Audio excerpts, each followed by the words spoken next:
and storm chasers. The day is yours. What would you like to do? How far is it back to Duneshire? Yeah, we've already said we're not going back to Duneshire. I have to pick up somebody. We've had this argument. We can't afford the time to backtrack. Only like a day if we go fast. We can send word. But they're already 5 days ahead of it. I think we did send word. We sent a message to the ruler in Duneshire to... So you guys are in one of the huts? Well, out of all of us, Poppy's the fastest. Are we going to send word magically or otherwise? I can't do it magically. I mean, believe it or not. I guess we could send Poppy back. Be more comfortable with the Nightingale being, or at least near Poppy. I can't think of a better person to escort her. Poppy is one of the fastest among us and one of the most deadly. I mean, you guys don't need me to go with you? It would be great, but... Who would escort her that we could trust? Suppose I could. They've already tried to impersonate her, blame her for the assassination. Who knows what else they would try to do? We need her to be with someone new. At this point, Aurala, I could go with her as well. I could help her, as I've helped you all, navigate the forest a little bit quicker, if speed is of the essence. That's perfect. With your ability to navigate through wilderness and defeat the rigors of nature getting in the way, you might get there the same time we do. You might be able to make up that time. I suppose I should go get my things ready then. And she walks off to the hut that she was staying in. Thank you. And she leaves. I'll follow Poppy. Is Poppy getting ready too? Not quite yet, as you guys are still kind of getting ready. I'd like to pull Poppy to the side. Okay. Little one, appreciate what you're doing. I'm going to give you some of this money that I'm carrying. Buy yourself something nice and give the rest to the Nightingale. And I'll give her 1,000 gold. How? I mean, that's a lot of money. That's what I said. Buy yourself something nice. I'll hold on to it until we meet up again. Show and pass, right? Yeah. I mean, after you buy yourself something nice, well, you and the Nightingale, Marisol, of course. She gives a smirk. I gotcha. Don't worry, big guy. All right. Good luck. Pat her on the head and go back to pretending like I'm not sad. Does Poppy have the bag of holding in this campaign for you guys? Yes. Oh, yeah. And Adam has the list of everything that's inside of it. Hal, before you go, you guys might need some of this in there. And she hands you the bag of holding. You're not sure what's in there yet. Since we're in a hurry, we'll just figure it out. Maybe tonight when we stop or, on our way. She also gives you the wand of pathfinding. That sounds important. One charge recharges at dawn.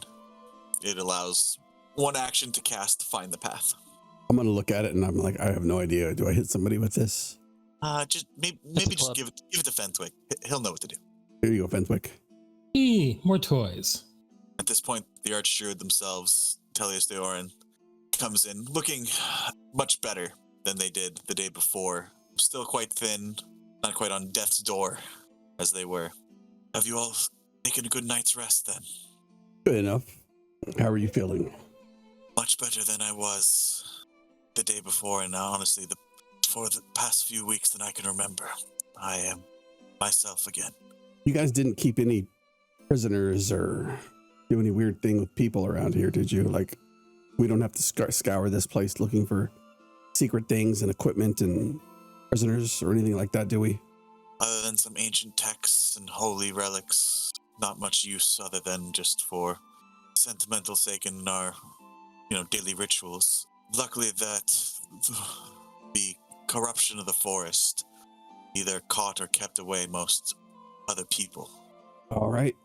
As I said, I will work here to stymie the corruption at our heart tree here and look about to go and healing the Emerald Pine Forest itself, but that will take most of my energies. Will you all be going then towards the Sacred Grove? Yeah. My deepest thanks and the thanks, all the Conclave, whether they're able to express it or not. Usually I'd be able to send you there almost immediately, as with my magic, the heart tree here is the only way to magically enter the Sentinel Forest. But with the corruption, I fear that's no longer possible at this moment. Corruption on this side or the other side? Both, I fear. One is connected to the other. How long does it take to get there? Well, did they transport or did they walk or run? Or... They would have had to go on foot, as I said, that the Sentinel Forest is protected by Jian herself, and there are no magical means to teleport in or out, except through our heart tree. Got it. I couldn't help but overhear on my way over here that you, little one, will be leaving to go protect one of your companions. Yeah, I'm going to go on an errand. The rest of us leave so that way the Archdruid and Poppy can have a long conversation together. Oh, perfect. Thank you. Appreciate that. If you find your errand done and have not met up with your companions yet, perhaps make your way back here, and by then maybe I can have stopped enough of the corruption to be able to send you to the grove as well. Poppy just nods and goes and starts getting ready. Is there anything you would all like to know? Any questions you might have? Who's leading this group? Who's your second? My second was an elf named Denal. I fear that he was the one who betrayed us. Is he leading this group? Easy to spot. Look for the albino druid, the albino elf among them. Oh, that is pretty rare. Fenswick and Halbar, you can make a history check for me if you'd like. Perfect. Awesome. This is... Halbar, you're like, albino elf. Good to know, I'll keep an eye out. Fenswick, that jogs your memory. You've met an albino elf before. Servant to Sir... the leader up of the Mayan place. Yeah, the leader of Nestle Rock. It's in my notes. Sir Giles. And he's a total ass. Saren was his albino, who was actually kind of nice to you guys, other than having to serve Sir Giles. You met him, Hal, at the party again. What should we know about this Saren or Denal, or thought it was somebody else for a second there? Anything we should know about them? Any special packs they run? Your friend here can tell you about most of his druidic abilities, and I fear that you have faced some of the corruption of the powers that might bring. Other than that, I'm not sure what else there is to tell. He was powerful enough among us, not quite a few hundred years to go to maybe become a candidate for Archdruid, but capable druid among himself. If you'd have to put a number on it, about how accomplished. I'm not quite sure. Has he graduated from druid grad school, or is he still in his bachelor's?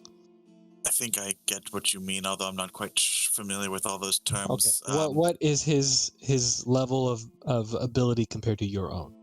As I said, he's got a few hundred years left before he would reach my level, but he gives you a once-over, Belladin. And if you were to meet him alone, young brother, you would have a bit of a challenge.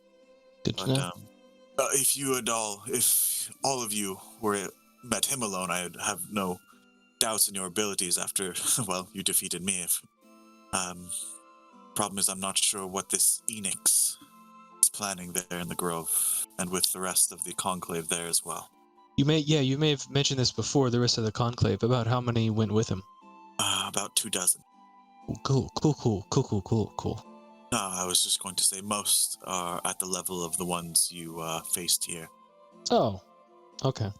As I said, though, I fear that they go to serve a darker purpose, one they will not come back from. I'm sorry, I don't think I ever got your names.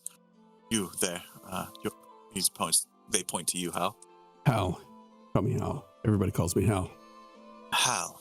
They kind of give you a look and give you a nod after a while, and what you were saying there, Hal, you were going to ask something. Is this druid grove that you're going to, is it circular, or is it surrounded by islands like this one, or is it more square, like a square Enix? It is a grove there in the forest. I'm not sure. It doesn't have a specific shape so much. It's quite a wide area once you get past. I've only seen it once when I became Archdruid. Understood. Is there any other questions you might have before you go on your journey? I'm sure some will occur to me tomorrow. Yeah, after we've already left. By the way, I am Belladin of the Melchris. Nice to meet you, I- Paladin. Good to meet you as well. I trust that you will, hopefully, as you revitalize this area and bring back the growth as it was intended, maybe the land will revitalize you as you revitalize it. Of course. I will use all my power. This is my home and the home of my ancestors. Yeah, no, I'm good. Let's go track down your people and stop them from doing worse. May the blessings of Gian and all the Hexad watch over you. All right, let's go. Which way do we go, actually? Just point. Your probably best bet is to head northwest. Make your way through the Rusted Hills. We'll be making our way.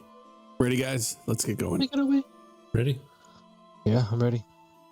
You guys start your journey out of the Emerald Pine Forest.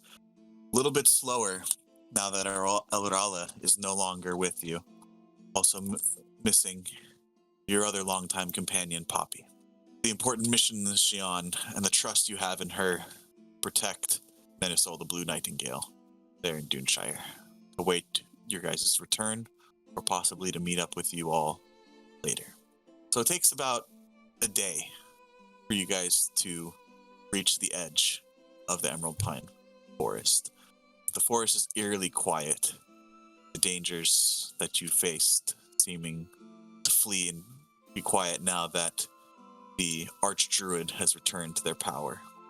Well, one thing I'd like to point out is after a little while, Belladin starts pointing out things the way Alrala did and starts leading the group, kind of subconsciously relying on what he learned from her, and they also benefit from the level 1 in Ranger he now has. So now with Natural Explorer, we have that Ranger benefit in the party still.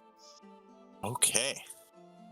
Wait. So, it doesn't take you guys a day then. It takes you about just half a day with Belladin's guidance to reach the edge. And you see before you the hills of the Rusted Hills. Although, you can see why they might be called the Rusted Hills, is the reddish clay of the dirt coming through the hills comes through, but with the snowfall recently, looks pretty serene and peaceful. You continue about another half day further into the hills before night comes. You guys like to keep going? Would you like to make camp? It's a new area. I feel like we should make camp. It might be too dangerous to go at night. Yeah, I can't see anything without this gem. Yeah, I agree. Getting good night's rest. There's no point in being exhausted when we encounter something. Yeah. I'll take a look around and see if I can find something. I can Okay. help if you wish. Give me survival checks, please. Either both of you or one with advantage. It's up to you, Rick.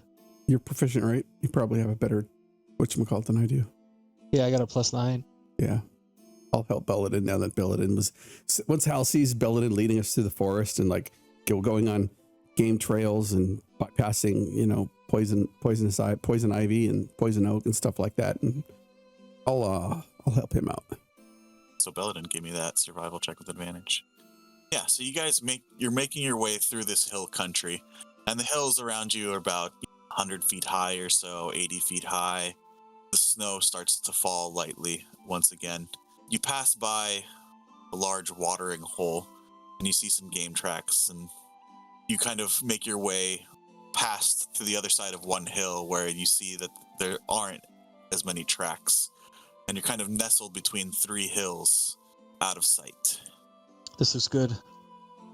We have some natural sight lines are all closed off.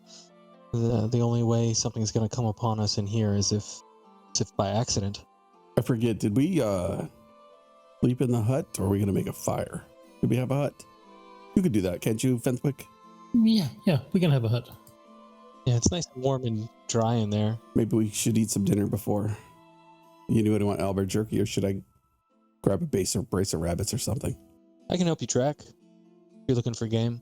I'm just going to use my wanderer feature that allows me to Oh, nice. get food and fresh water for me and up to 5 other people each day. So I imagine we were doing it on our way to the campsite. Oh, there's a rabbit. Let me grab that guy. And as I said, there's a watering hole, small pond just on the other side of this hill that you guys came down from the other side of. So you're able to get fresh water easily enough. And also, Halbar, you wait a little bit, and it's not too long before a rabbit makes their way out of their hiding down some of the game trails to the watering hole, and you're able to catch a few. All right. I'm not really much of a cook, so medium rare, right? Everybody likes the stuff like nearly alive. I prefer a little. You know what? You just cook it how you want to cook it. But Yeah. Belladin shows back up before the dome comes up, and he's got he found some hill nuts and stuff like that, because it's less game for him, but more just foraging. He finds edible roots and stuff like that. So he's like, well, maybe we can cook this together or just eat this alongside. Make a stew. You didn't say hill giant, right? You said hill. Hill. No. I'm not picking over corpses for leathery bags. You want to put this in the bag of holding? Give me a nature check, Belladin, with that survival check you got earlier. Oh my god, I'm so good at that, because it's definitely wisdom based. Actually, you know what? The survival gives you it gives you the type, the size and the type. So I rolled average. yeah, you noticed that some of the game tracks and game trails that you saw, the tracks appeared quite large, hooved, quite large. Ooh. Belladin will definitely point that out when we all come back together to cook and have the dome up. Like cloven hooved. Does it look like huge elk that Hal chased after one day? No. All right. Can I take a look at the hooves, see if I can figure out what it might be? Sure. Nature? You look at them for a moment, and although their size is much larger, it's kind of look like a pig or boar. Interesting.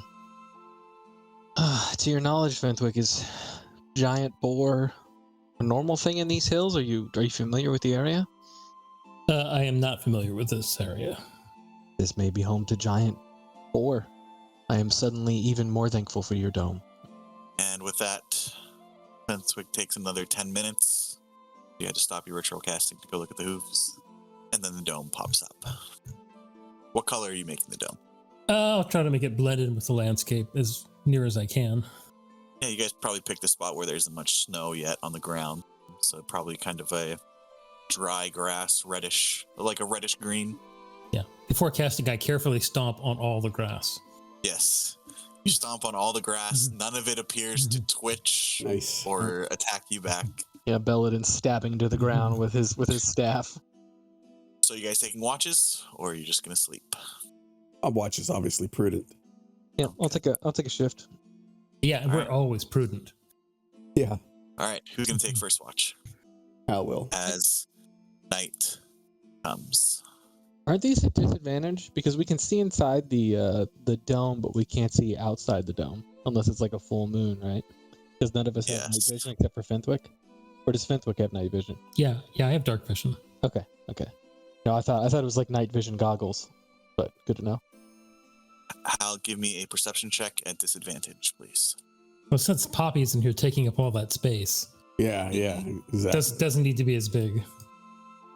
Halvar, other than the sounds of the wilderness, bugs chirping, some calls of some night fowl, which is welcome after the kind of eerie quiet that you face in the forest at times.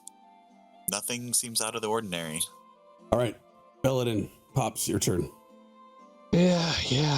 I think I might be around your same age, but sure. How old are you? Not really sure. Been 30-ish. I lost track of time in prison. Yeah.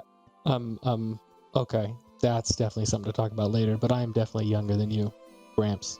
And then I sit down to where he was sitting. And those are my rolls, because I accidentally rolled them early. So, Belladin, after a while, it's hard to see much further past the dome, especially with the snow falling. But what you notice is a sound, a low rumble in the distance.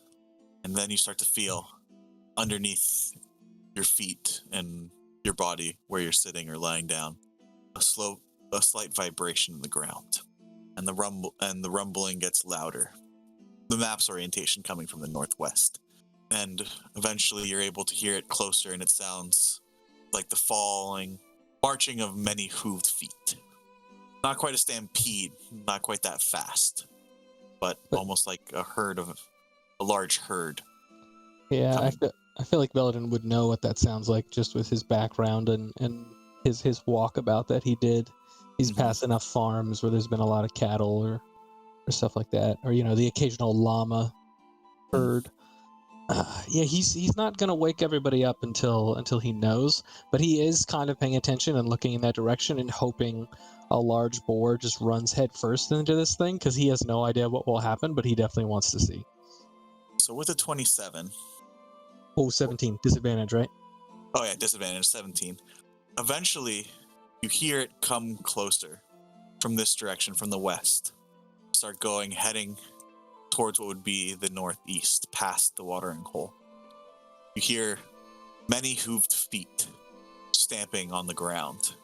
Oh, by the watering hole. What you could imagine to be a large herd of whatever kind of animal this is. You can't see. It's out of your sight, but you can hear them. Feel the vibrations. How far are we from the watering hole?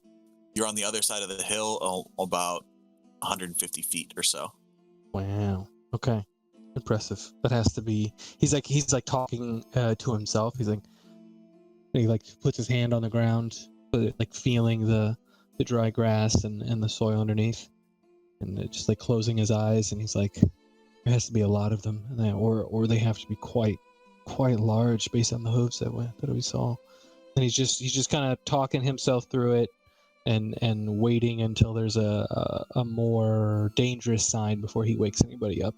The rumbling and the vibrations lessen and head further off into the distance until they're out of your range of perception.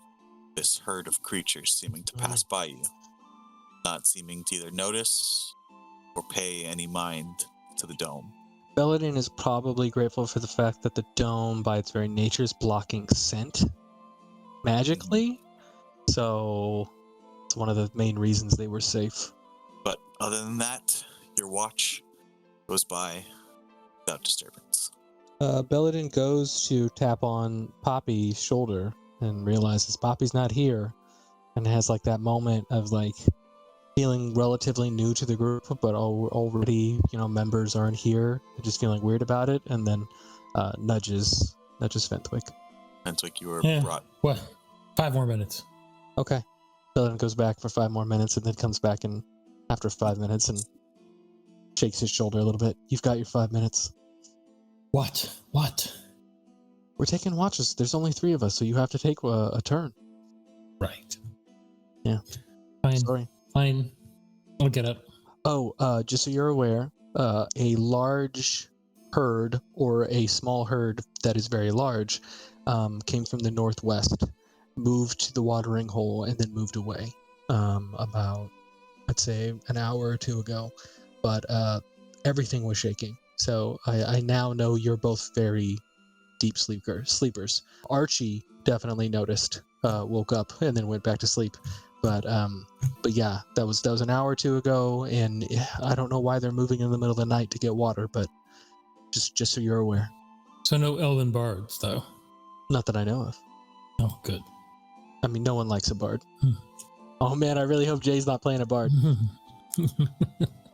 Character now. Oh no, I'm sorry. I'm just kidding. It was just a joke. All right, I'm gonna go to bed now. If you could give me a perception check there, Fentwick, as you start to take your watch for the last portions of the night. Yeah, and I'm still half asleep. You might have dozed off even, eventually. But you're in the dome. You're in the safety and warmth that brings. And nothing disturbs you in the night. And eventually, the sun creeps over the eastern horizon. Light spills out before you can see it, as it has to rise over the hills. And day comes, The dome fades. Oh, one of you were snoring. I could hear it rumbling all night long. Oh, that was actually the herd of whatever those giant tracks are from. They came by the watering hole while you guys were asleep. I Belladin suspiciously, and then I nod, collect my things. You don't need to be suspicious of me, Gramps. I'll slap him on the shoulder. All right, we ready to get going? Let's do it. Lead the way. Marching order, please. I guess I'm in front with my staff. I'm gonna preemptively cast Without a Trace it, eradicating our tracks, erasing our footfalls, and I guess I'm in front. You want me to do some survival rolls? Be in the back. As you step about 10 feet outside of the dome, Belladin, Oh, give me a dexterity saving throw. oh shoot! 16. You step forward into crunch the snow, and at the last second you look down and you pull your foot back as a snare snaps up and the pole is brought upright, and you barely escape from being caught in the snare and being hung by your ankle. And I need everyone to roll initiative. Well, shoot! As you guys see, stepping from the hills above you, small figures clad in hide and leather, carrying bows. And you hear the din of yelling and war cries coming from around the hills to the west and east, southwest and southeast. May I take a free action? We're in initiative already. Kind of that trap being sprung is What causes initiative to start? Very nice. All right. Top of the round. They're about 100 feet up. So where the shadow is the incline of the hill. So each of those squares would be probably like 20 feet. Gotcha. You see where the shadow is around? I see what you're saying. Yeah. That's the incline of the hill. Dang. And these guys are 100 feet up? Yeah, about that. That's a huge elevation change. Wow. 100 to 80 feet, yeah. I'll draw my bow and I'll shoot at this guy here. I was zoomed in so far I can only see two of the dudes. I can see them all now. Yeah. I was like, whoa, zoom out. And as you look to take aim, Halbar, they're about Poppy's height. The one time we leave her behind, we find her people. Would I know that before I took aim or before I pulled out my bow? I mean, you can look at it's kind of hard to tell with them being so high up. Oh, but, yeah, they're 100 feet up. That'd be hard to tell. They just look shorter than a normal person would. So I'll take aim and I'll into the fire. Inventory. Longbow. 12 unfortunately misses as your arrow slams into the hillside just short. By the way, I forgot to do it, but we have water breathing on. I did the ritual before I went to bed. I so figure long. it's part of your routine. 26 hits. Nice. 10 points of piercing damage. That's my turn. I'm gonna look at Halbar and say, Hal, do you feel like being up next to them, or are you good down here? Naturally, I feel better closer, but I'm a decent shot. I can get you up there. Well, let's go. Belladin steps next to Halbar and says, Cast Dimension Door. Which ones did you attack? The one to the north? Yeah. That's where we're going. I have 500 feet, so we're going up there. Just going to put you guys right here. You want to be behind them? Yeah, probably behind them, so they would... I mean, they're little, but maybe they'll provide us cover from the other people with the bows and arrows. Hello, Governor. I'm going to shillelagh my my staff. Because that's a cantrip Bonus action? bonus action. Your staff is shillelagh'd. And that is my turn. I don't want to hit the button because then it'll roll to hit and all that stuff, so... All right, Fenswick, you're up. Oh, I didn't roll for them. It's all right, you guys get a free round. Okay, I will take my Staff of Power and I will cast Wall of Force in a hemispherical dome around myself. Holy crap. And then Fenthwick's going to make himself breakfast. So 10-foot radius around me and nothing physically can pass through it. And look down at Fenthwick at the bottom of the hill and be like, how many... I thought it'd take some 10 minutes. I think he was sandbagging. It's invisible, so. I think it would be invisible until we see an arrow hit it as they're attacking you, because it's great that it's invisible. Or the snow might be landing on it and sliding down it. Well, hopefully they're not perceptive enough to know that. It is now the Caledon Warriors' turns. 25. They're going. This one will dash. Dash as well.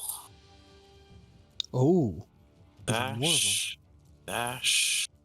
man, they're taking Dash. those hills like no tomorrow. They'd be going around. So let me just put them on the edge here. I mean, the funny thing is if they started like 50 feet up, then they could technically go around it and just be like running sideways along the hill. Yeah, but they were hiding from you guys. Oh, that's true. That's true. That's their turn though, because they have itty bitty legs. The funny thing is they didn't need to hide because of how unperceptive we are.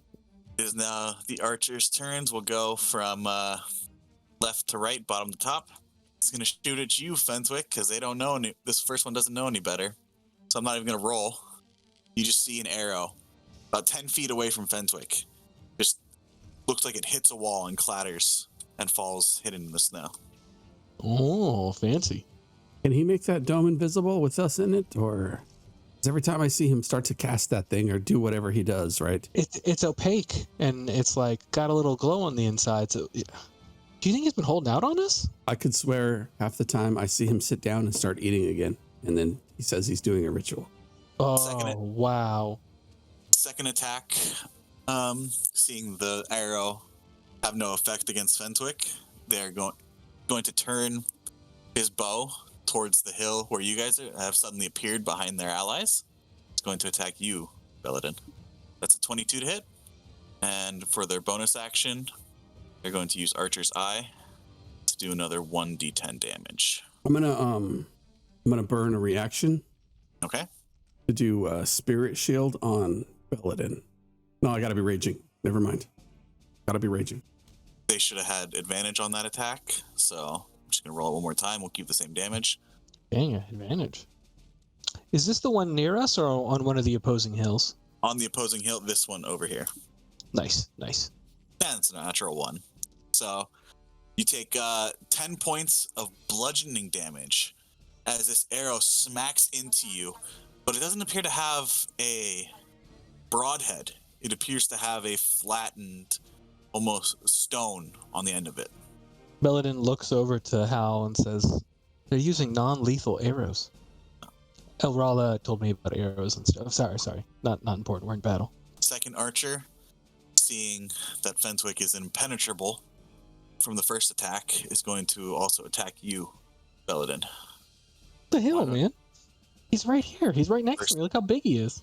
First attack, their line of sights, they have a better line of sight. There's only 12 though for the first one. Okay. The second attack, that's an 18. Ooh, 19's my AC. Yeah, so you hear these arrows flying over you and you hit with a thud. Now we'll go with the person right in front of you. She's going to snarl at you, and she's dressed in kind of this like studded leather that looks very kind of rough and natural. Dark black hair, green eyes. Now that you guys are up close, they're definitely halflings. Yeah. She's going to disengage and run 25 feet down the hill. So we'll say that's 25 feet down, all right? Yeah, 5 feet down, but 20 feet down in elevation. Yeah, Hills in elevation are kind of hard to do virtually. Yeah, no, for sure. On a flat mat like this, definitely. The second one is also going to disengage as he snarls at you and run 25 feet down the hill.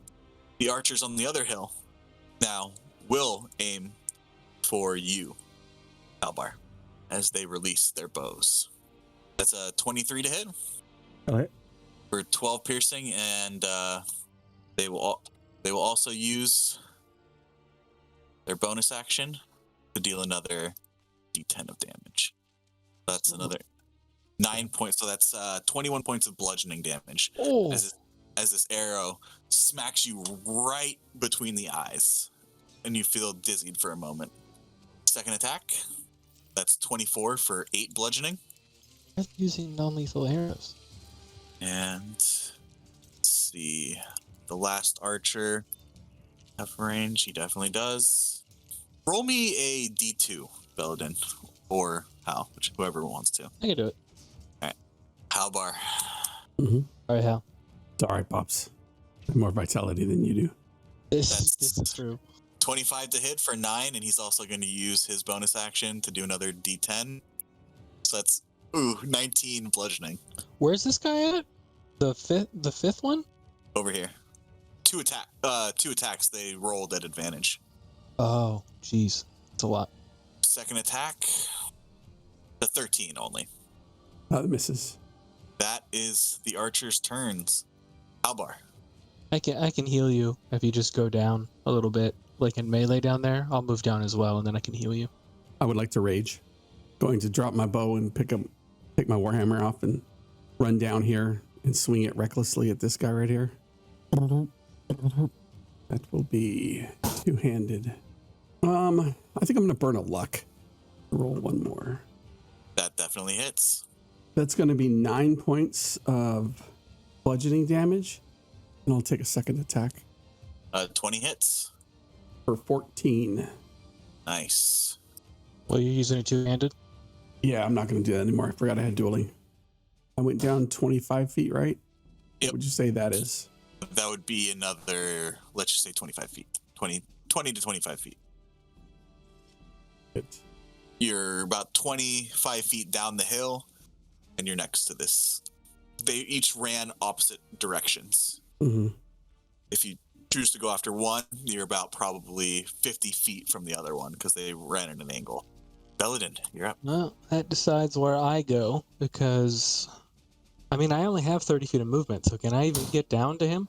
Yeah, because he only moved 25 feet down. How much more did you move, Al, after you got towards the archer? I would have moved 40 feet. So you used all your movement, right, Hal? Yeah, 40 feet. 40 feet. So he'd be 40 feet from you, Belladin. Then I'm going to move 35 feet and be within 5 feet of him and cast Cure Wounds. The archer did not take an opportunity attack against you, Al, as you moved out. I'm assuming you moved away from them? Because if you went 25 feet down, then another 15 feet. Wow. Right. You got 8 points back. Okay. So you're about 15 feet away from this halfling archer right now. And you're both about 35 to 40 feet down the hill. I can't believe I rolled a 1 and a 2. That's all I can do. My turn. Fenswick, you're up. Okay, the archer next to Belladin, the one that's barely injured. Okay, yeah, they're about 50 feet from Belladin, so yeah. I will cast Toll the Dead on him. Okay. It's a wisdom save. Yeah, unfortunately, after I cast the spell, I realized any spell effect that has to originate from me and travel to them won't go through the barrier either. So you hear this weird ringing all around you, Fenswick, as your spell bounces off wall. No, that's the one spell that will work because it just happens at the target. Okay. Everything else I have would stop at the barrier. You see her. Wow. You see this archer kind of cock her head for a moment and shake it, and she grits her teeth and is able to withstand your magic. That's all I got. Is now they're supposed to say Caledon warriors, not berserkers, but oh well. The funny thing is if we weren't surrounded, they're so short that we could just run away from these guys. They have 25 feet movement. We could have just left. Maybe they all took the mobile feat though. Oh. It's almost like some higher power tried to plan it so that wouldn't happen. Oh, it's gonna be really funny when they all run into that dome. As these warriors, halfling are clad in just kind of furs and hand wraps and leathers. The males, just in loincloths pretty much. The females wearing these kind of furred tops, carrying great clubs in their hands, yelling and screaming as they rush towards Fenswick. It's now the archer's turn. Starting from the bottom, roll me a D2, Belladin or Halbar. Sorry, starting from the bottom, now we're here. I did it last time. 2. Ow. This one looses an arrow at you. That's a 22 to hit for 8 piercing. I was going to use their bonus action to do another 6, so that's 14 bludgeoning total.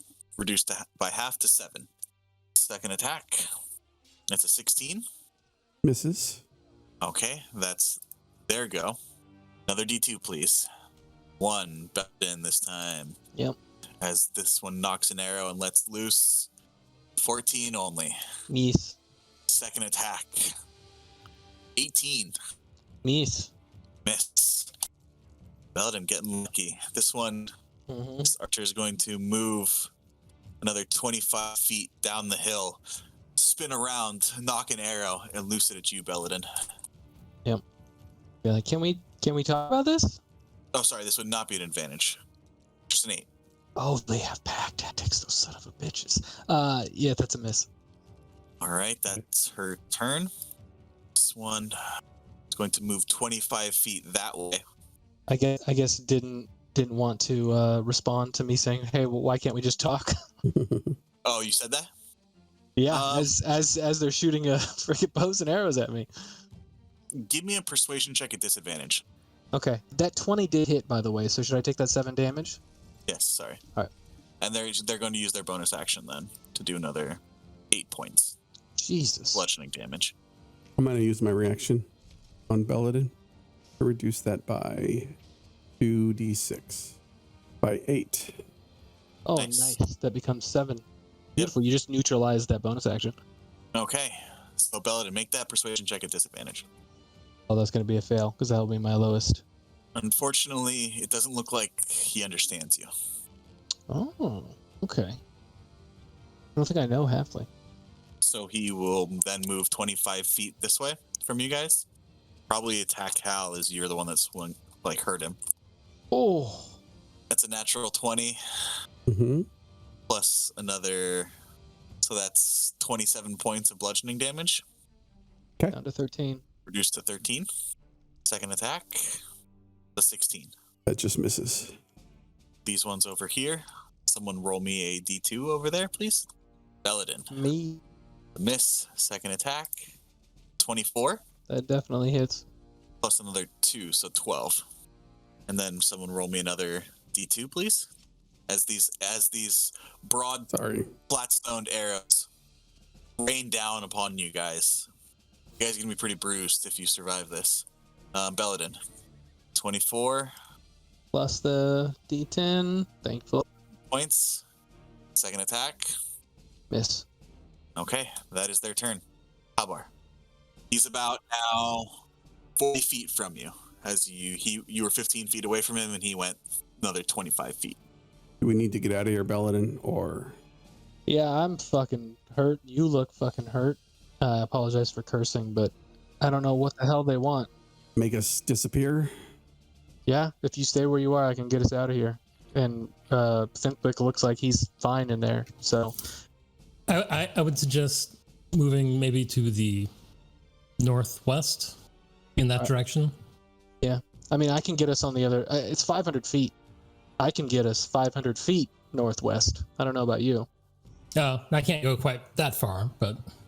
So if I run back up and grab my bow, you can still get me, right? Yep. I'll run up there, pick up my bow, bonus action, second wind, for 5 healing, and I will take the dodge action. Belladin. I'm going to roll to put my hand on his shoulder, but he's taking the dodge action, so it's going to be a disadvantage. I'm just kidding. I'm going to cast Dimension Door. Let me hit the button. And... We go off. Yeah, we just go northwest. Okay. Probably, let me zoom out. Off the map. We're like on the top here, so I'm going to look at the far edge of this hill and put us on the other side of it so we have a little bit of cover. Oh, that sucks. I say as we reappear. On your turn, as you see, as Halbar and Bella disappear, you hear shouts coming from the top of the hill where they were at, and you hear cries in Halfling. You speak Halfling? No, I don't. The one closest to you, here, puts down his club and puts his hands out and starts shaking them up and down. Does that sound, look, friendly, angry, agitated? Give me an insight check. With halflings, who knows? Yeah. He definitely put down his weapon. Well, they started this. And as he does, the rest of them don't drop their clubs, but they put them down from an aggressive manner. Benthwick hasn't arrived yet. You think he's dead? He's probably like cooking them breakfast or something. Oh, nice. Gee whiz. I was so gonna kick their asses. I will run through the languages I know. Gnomish, Infernal, Sylvan. They don't speak any of those, I take it? In broken Gnomish, what do you say? What do you say in Gnomish? Well, my Gnomish would be flawless because Yeah. I'm a gnome, so it wouldn't be broken. No, Just yeah, like, well, what's the deal? You attack us, you lay down your weapons, what do you want? You really should just leave before you get hurt. Badly hurt. in broken Gnomish, you hear back the one who laid down his club. You are like us. We thought you were with the big ones, with the dark ones that came through before. No, we're not with them. We see you are not. Maybe you help us, and Caledon help you. That would be acceptable, better than us slaughtering each other. Caledon must protect Caledon lands. Must understand. That's acceptable. It sounds perfectly reasonable. You tell We your just- large friends. We know attack them. They know attack us. Camera pans over to the other side of the hill. Belladin looking at Hal, and he says, "The next little guy I see, I'm wall of firing immediately." That's the next little guy you see is Fenthwick. The gods decided, not me. I'll use the ring of sending to tell Halbar they can come back. Be cool. Put your weapons down. I think they'll be okay. Just don't make any sudden moves. Do I get to reply? Can reply to this message. Benthwick, did they capture you? Why are you speaking like this? Are you in league with those little ones? Unfortunately, Apparently it's a one-off message. yeah. If you can wait for 24 hours, I can reply. So I take it they are more than 120 feet away from me. Yeah. Yes. I just yell, "I'm okay, you big bonehead." A Belladin with your passive perception, you would hear that faintly echoing through the hills. Oh my God, they're torturing him. Yeah, he said it's okay to come back, but Yeah, he's the cries of pain. Do you think they've it's a trick? well, they're torturing him. We can't let him torture him, right? Yeah, sure, you're right. So let's do like we did in the house with the cultists, right? You'll put up your wall of fire. I'll grab the prisoner, and then we get the hell out of here. Yeah, I got it. All right, so I prepare. I don't ready because I'd lose it if I don't cast it after one round. But I ready a wall of fire, and then we charge down to go save Benthwick. Okay. So you guys make your way back. And Belladin, with your passive perception, your passive insight, you notice that while they're still kind of trying to look menacing, they're definitely more afraid of you guys than you are of them. As they should. Did you see all the retreating we did?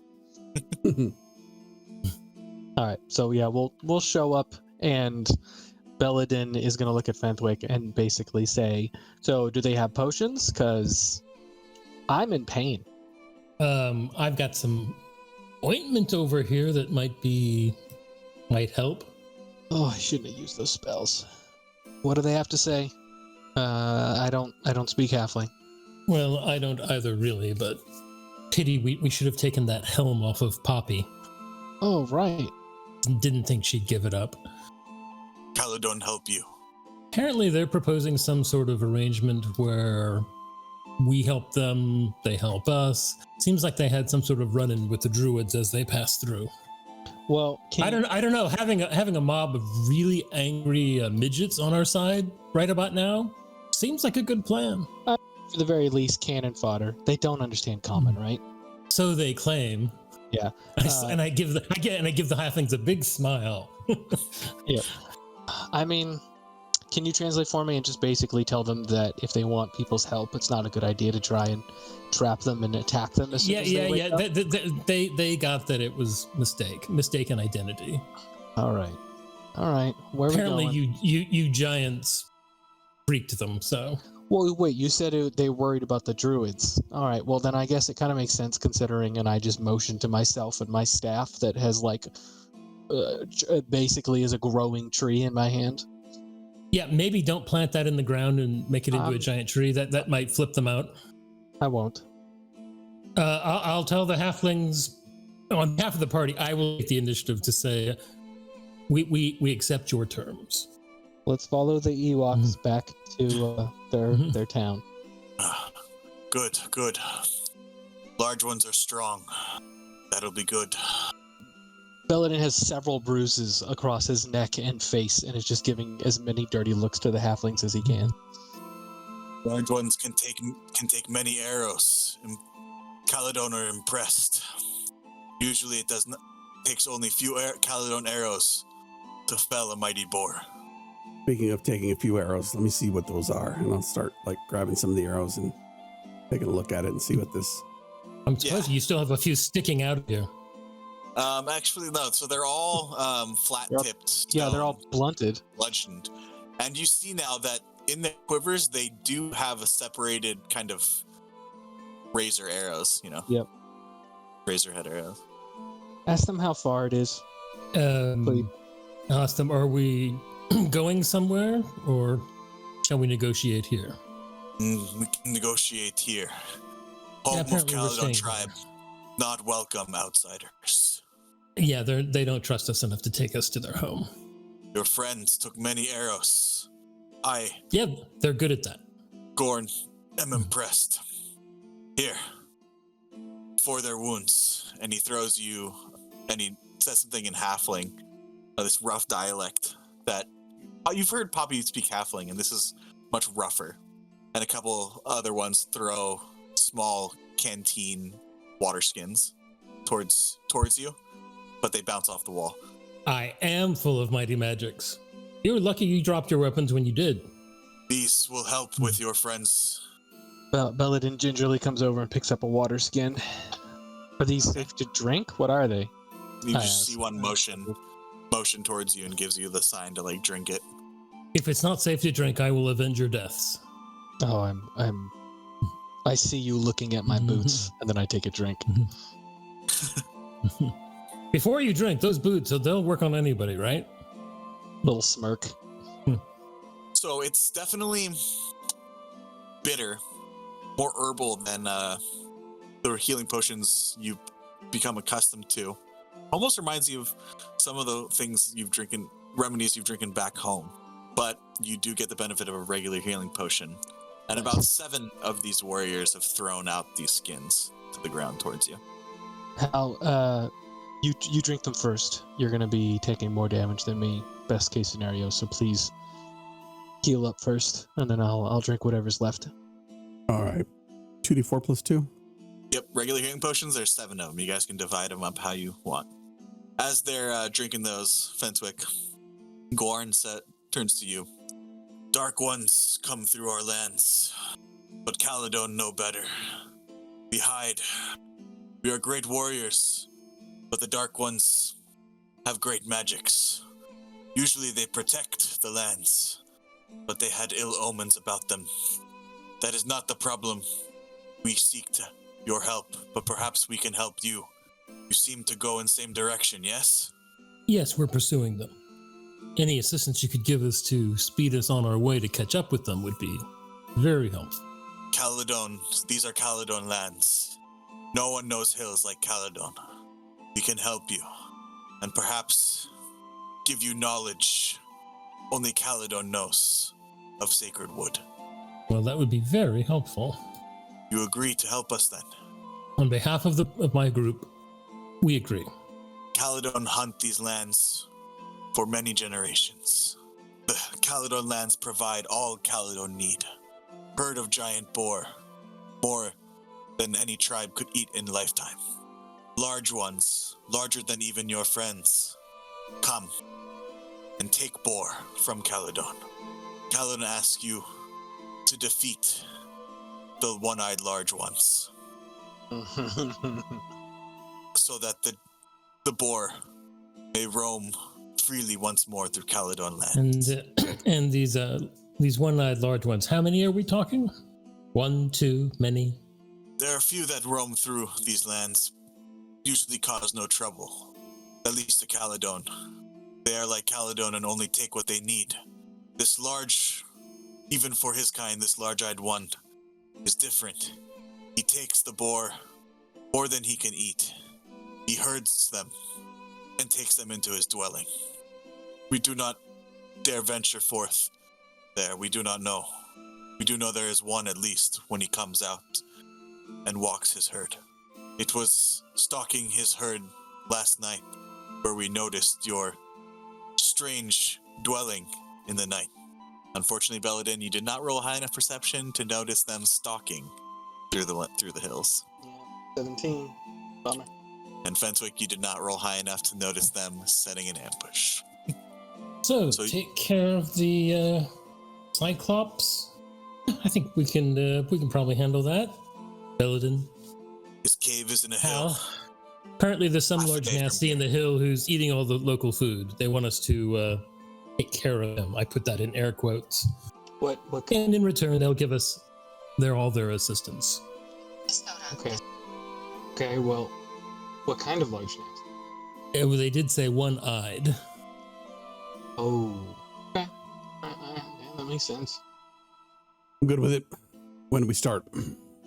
Well, we're on a ticking clock here, so I suppose now would be a good time.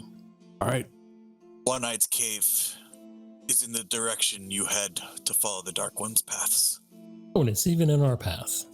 So you guys follow these halfling warriors about half a day through the hills. Without their help, it would be a much longer journey, as you probably would have had to go over some hills, maybe even, but they take you through paths of least resistance here in the hills. And eventually, they point towards a hill. They don't go about 3 or 4 hills over, a large hill. Cave of Large-Eyed One. Entrance is in that hill. Free the boar, and Caledon will see you to the rivers, to the White River. Yeah, well, apparently it's in that cave. You have made your way now towards this large hill that Caledon pointed you towards, and you see the cave entrance before you now, and it's pitch black. I will say the command word to my gem of brightness, and it flares to life. Since I got one of those holders made, I don't have to carry it. Yep. Ignore So that. it's I hit the wrong button. it's bright 60. bright light 60. Or it might be 30-30, but it's out to 60. Okay. I give myself dark vision. Yeah, 30-30. All right. So you guys with Hal's gem of brightness illuminating your path, you guys enter the cave. Got my shield on and my hammer out. Me and my twin brother. Why don't I let Archie scout ahead of us? That's a fantastic idea. Agreed.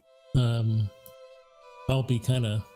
Does Archie Blind. have dark vision? I believe so, right? Let's see. Yes, owls have dark vision. You should have control of Archie. Well, there does not appear to be anything in the immediate area. I think we can move up towards the pillar here. After getting rocked by a crap ton of blunt arrows, Belladin's going to stay in the back.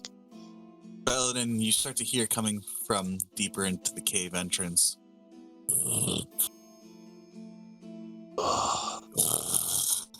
Okay. Even though Archie's in front of us, Synthwick still is going to be next to me, so I'm going to whisper very quietly. I hear snoring Okay, deeper in the cave. we can advance up to where Archie has landed.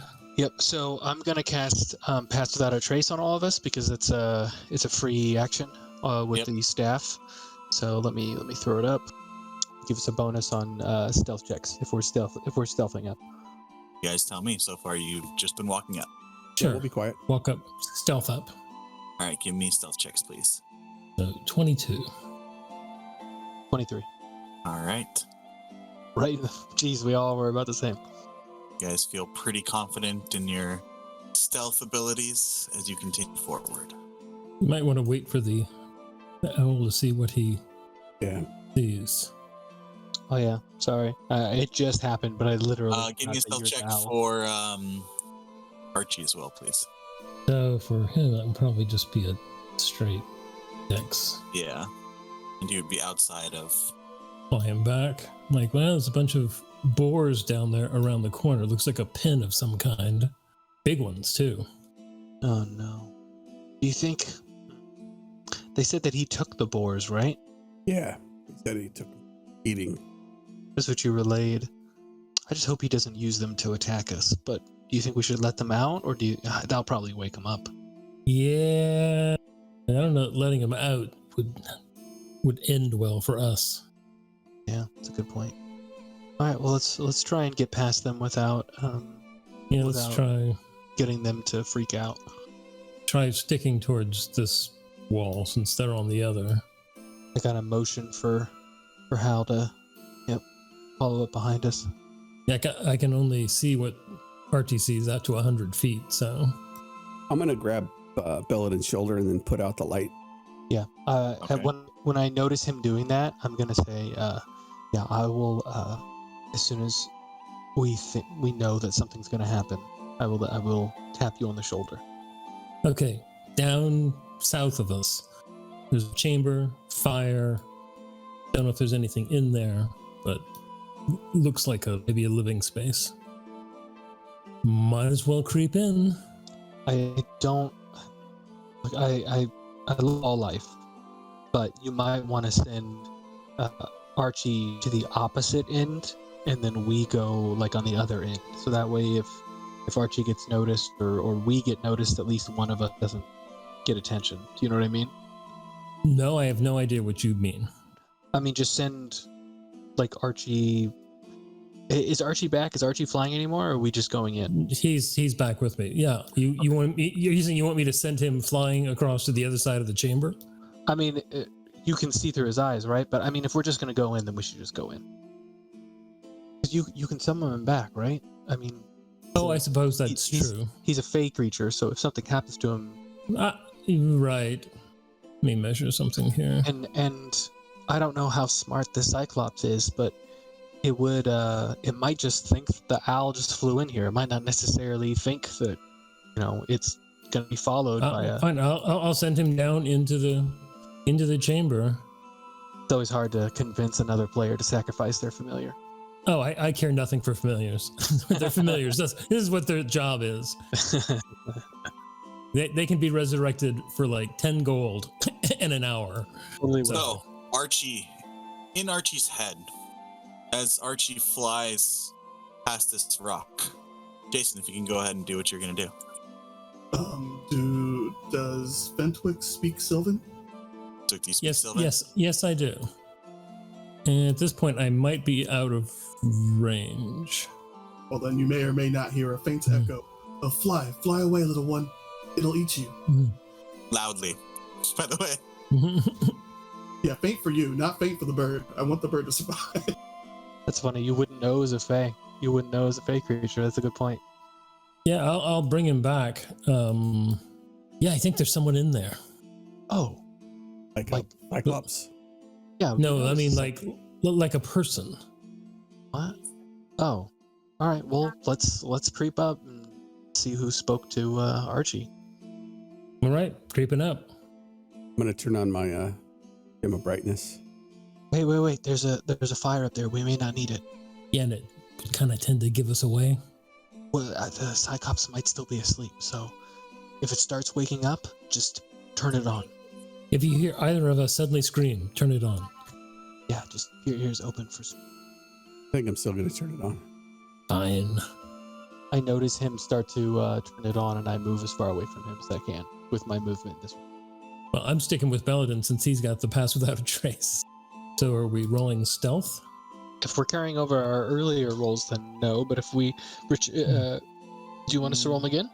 No, I mean, you guys haven't really done much. Yeah, we're just walking. Yeah. Okay. Belladin, as you turn the corner around this walk, you see, and you guys see there's large ropes tied around this whole pillar. And this is a pillar that leads from the ground all the way to the ceiling. These large ropes, and on the other side, you see a thin but muscled, dark cloak. Actually, Jason, why don't you go ahead and describe your character for me? Okay. You turn the corner and you see a thin but muscled figure in dark clothes. Obviously, elvish ears sticking out, but he is wearing a black hood and a black face mask. Don't know if you can see the yellow trim in the dark or his green eyes, but he, as soon as he sees you in your light, continuing in Sylvan, will say, "Run, you fools, she has a voracious appetite. You will not make it out alive." But I am yelling at you guys to get out of here. And I will put a hand over his mouth. Quiet, fool, I say back in Sylvan. Yeah, what the old man said. I'm not, you're way old. Jesus. Probably not way older than me. You're way older than me. Does this Wait, person how remind me of old are Anil? Oh, is it the same mask? It's not the same. Give me insight check now. Insight. That's a natural 1 for a 3. You're not sure. They have this kind of same air about them, but they could be. Is this Anil? Has Anil just grown taller? Not sure. I'm gonna look this person in the eyes and say, we're here to kill the Cyclops. You don't want to help, we can leave you here, but you need to keep quiet. You lift your hand off his mouth. Yeah, very slowly, just giving you a look like, please don't yell. Timing. I must pay it back for what it's done to my people. All right, I'll look at Hal. Hal, you have a weapon, don't you? A bladed weapon? Carry my warhammer. Pulls the great axe. Okay. I have I've got a day. scimitar. Oh, scimitar will do it. Yeah, I've got a scimitar. Cut his bonds. We need to move very quietly. I'll do that. I'm gonna recast Pass Without a Trace because it's a free spell from the staff, just so we all get the benefit from it. No problem. Did the other seem to understand me? Yeah, I understand, Sylvan. Okay. So I'm sticking with Sylvan, but I'm pointing and I'm saying, they're sleeping over there. Wait, what? Hold on. They? Yes. Yes, the female is the one you must watch out for. I've seen two. Why Cyclops? Well, between the two of them, well, we're gonna release you, and then you feel up to helping. The female ate all of my companions, so I must slay her at least. Okay. And after Right. I finish cutting your bonds, I'll turn the scimitar around and hand it to you like, here's a weapon. Oh, he's like, you, Fenthwick. Cast spells. Ready. We can tell that you're Elven, you said? You can see my ears, definitely. Okay, cool. All right. Which direction did you say? I believe I pointed across the fire. Yep, directly across from you. All right, here we go, gentlemen. Fenthwick, do you want to prepare anything? Hal, you should probably get closer. Maybe stay near the flame so that way it hides your light until you move away with it. And if they wake up and look, they might just confuse you for the fire. Everyone give me another stealth check, please. That's a big old 13. 20. 22. Oh, 15 for me. 37. And Oh my god. Yeah, he just vanishes before our eyes. He's got a light, but he's invisible. How did that happen? We freed a ghost. yeah, and this is more about you guys being quiet, not so much the visual, as you figure they are sleeping. So you are able to quietly make your way. And surprisingly, they don't notice any of you. Just like my companions. I point at Fenthwick, and then I point at Hal, and I say, Fenthwick and Hal, I point at myself, Belladin, they are deep sleepers. So, let's do this. So from where we are, can we tell which one is which? Surprisingly, eventually, as you guys get closer, you see them stir as the light shines into their one eye. The slightly larger one is the one on the left. That's the one that, wait, did Jason introduce themselves? No, I didn't tell you my name. I just told you that there was danger and they ate my Okay. people. Okay. So, as the light shines in their eyes, you see them flutter open for a moment, and they're Dang. and let's roll initiative. Dang, they didn't beat my 15. That sucks. It wasn't so much you guys beat them in stealth to be quiet. It's But the light. They noticed the light in their eye. I was Sorry. rolling for them.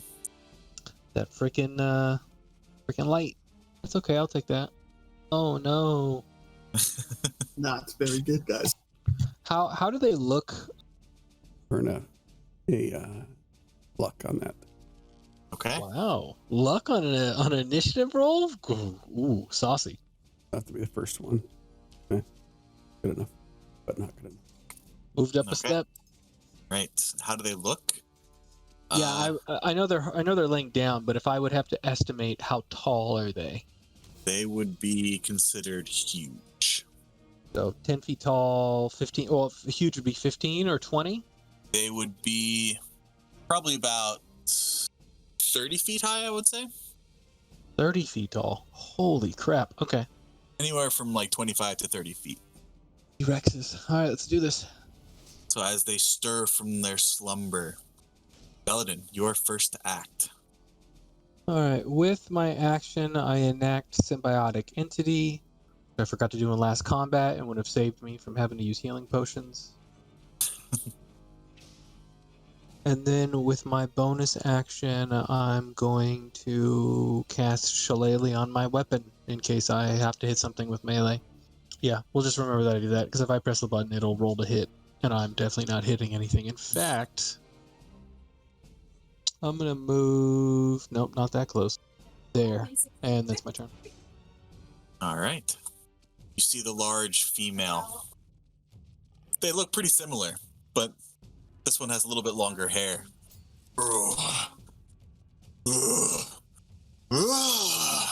She's going to get up with half her movement. Press the move to stride 1 feet forward. And with her great club. Makes sense. You know what? No. She doesn't have her great club. This would be an unarmed strike. So that is a 25 to hit. Yeah, that hits. For 9 bludgeoning. Second attack. 17. 17 misses. Okay. And that is going to be her turn. Bentwick. I will point my staff at the big girl and cast Hold Monster. Well, she must make a wisdom save, Oh, nice. hoping she isn't super wise. Oh, the wisest of Cyclopses. Oh, so you are kidding me! You are freaking kidding me! What was the DC? She is not very wise. 16. But she rolled really well. 16 was the DC. Wow. Oh, Seeing this fade, I am now going to run away. Oh. At the end of your turn, Org Cyclops female is going to make an unarmed strike against you. Okay. oh. Yeah, I figured I was the one in melee range. 18 to hit. That also misses. Nice. Let us rage. And I will yell out a giant war taunt in giant. The land has come for you. And I will run forward and attack recklessly. That's what we do with my warhammer. Stop. Hammer time. 21 definitely hits. For 10 bludgeoning. I'm not sure if rage is in there. 8 plus 3 plus 2 plus 1. Yeah, it's in there. Rage is in there. So 10. Yeah, at the end there. And it has ancestral protectors on it. And I will make a second attack. Make your second attack with your warhammer swinging, and you feel the solid mass as you hit this Cyclops the first time. You did some damage to it, but it's pretty hardy. Yeah, 12. This time, you smack it again, but she doesn't even flinch. Just snarls down and sits back in giant. I'll eat you too. Action surge. Oh, action search? Wait, have you always had fighter levels, or is that new? I have 2 fighter levels. I was going to take either fighter or barbarian this last turn. I decided advantage was better. Probably a bad choice, but as much as Richard likes to use surprise rounds, I meted that. Yep. I don't know what you're talking about. 14 hits. It a big. 11. 11 points of damage as you smack again, this time in her kneecap. And Last attack. 22 hits. Or 13. Yeah, he's 13. using it one-handed. Oh, one-handed. Nice. Got my shield on. Bonus action, movement, action surge. Or a vein. Vaughn? At the end of your turn, Halbar, she rears up. "Ugh. Food not hit me. And she's going to use her trample ability and move 30 feet. Oh, I don't like that. And I need both Halbar and Corvan to make a DC 18 strength saving throw for me, please. Oh, that's not good. So, Cor, and how do you pronounce your name, Jay? How do you pronounce it? I want to know. It is Corvain. Yeah. Corvan? All right. There's a slight pause there, but yeah. Oh, yeah. There you go. 24. Nice. So both of you, as she tramples forward, almost are not. Hal, you feel yourself almost get knocked back, but you reach down into yourself and not today, and plant your foot. Corvin, you easily sideswipe most of her mass, but still get hit. You each take 5 points of bludgeoning damage, but are not knocked prone. Okay, I'm trying to read this. Each creature in the space moves through and makes these knocked prone and taking or half as much damage. I think you are both actually knocked prone still. You just take half damage. you should have resistance from Ancestral Protectors, Orovin. So you only take 2 points of bludgeoning damage. All right, that will add 3 points back. I don't think that ability says that people can't take attacks of opportunity. No, it doesn't say that. Yeah, it's voluntary movement. You are knocked prone, so it is disadvantaged with your attacks. Right. Yeah. 18 hits, Thing is, I kick off of her as she tries to trample me. but you are prone. So I have much of the movement. 10 unfortunately misses Hal as you try to swing your hammer, but you can't get enough momentum to really make much impact from the ground. Corvan, you're up. Hoping that they would stay closer together. But I do still have much of the movement, so I will use half of that to stand up. And I will chase her down, trying to copy whatever Hal said, because it sounded cool, but probably not saying anything in particular. Mm-hmm. And as I rush towards her, I will summon my ancestral self. So Okay. you'll see I'm surrounded by like whirling storm clouds, and then the clouds actually they condense, and then a shockwave explodes. She's going to need to make a dex save, DC 16. 14. All right, she fails, so that is 8 force damage.